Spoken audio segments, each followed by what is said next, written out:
Hola, de nou aquest dilluns hem trobat moltes clarianes durant el matí i temperatures altes. Per exemple, a Tàrrega hem arribat als 38 graus. També ens hem trobat, però, amb més nuvolades que han crescut a la tarda a diferents sectors, especialment de les comarques del nord-est. Observin aquest espectacular núvol que es veia des de Parets del Vallès amb cortines de pluja i així precipitava, per exemple, a la comarca d'Osona. A Vic, doncs, ens hem trobat amb una tempesta que en tan sols mitja hora ha descarregat més de 30 litres per metre quadrat i portem acumulats al llarg de la tarda més de 50 litres per metre quadrat. Per tant, pluges que puntualment deixen força litres en poca estona. A les imatges del Meteosat vegin aquestes nuvolades potents que veiem amb aquestes fotografies, no només cap al Pirineu i nord-est, també vegin puntualment s'han format nuvolades cap a la zona del prelitoral. I amb el radar observem les precipitacions, vegin la tempesta forta de la comarca d'Osona, també que la mar se deixava, per exemple, a Moià, però també s'han format nuvolades, ruixats a diferents sectors, fins i tot fora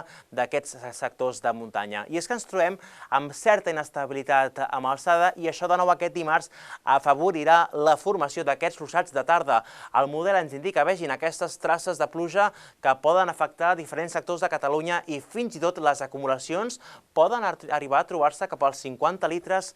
puntualment a zones de muntanya especialment. Així doncs, inestabilitat de tarda que no notarem encara durant el matí. El matí d'aquest dimarts serà, per tant, assolellat a moltes comarques, potser amb algun núvol baix més aviat cap a la costa sud, i a partir de mig matí creixeran nuvolades a sectors de muntanya primer i que a la tarda ens poden tornar a portar aquesta tarda de ruixats i tempestes que poden arribar a ser fortes i més probables cap a la zona del Pirineu, Prepirineu, Catalunya central, sectors del prelitoral fins i tot, però és que també aquestes tempestes poden desplaçar-se cap al sud i poden acabar afectant també alguns punts fins i tot del nord del Pla de Lleida i també cap a la zona dels ports. Difícilment cap a la costa arribarien aquestes precipitacions i les temperatures encara es mantindran altes, valors màxims que poden trobar-se fins i tot cap als 38 o 39 graus i encara per aquest motiu serà especialment cap al Pla de Lleida on mantenim aquest risc per calor, aquestes temperatures extremes que es poden donar encara aquest dimarts. També mantenim amb aquestes tempestes l'avís per intensitat de pluja,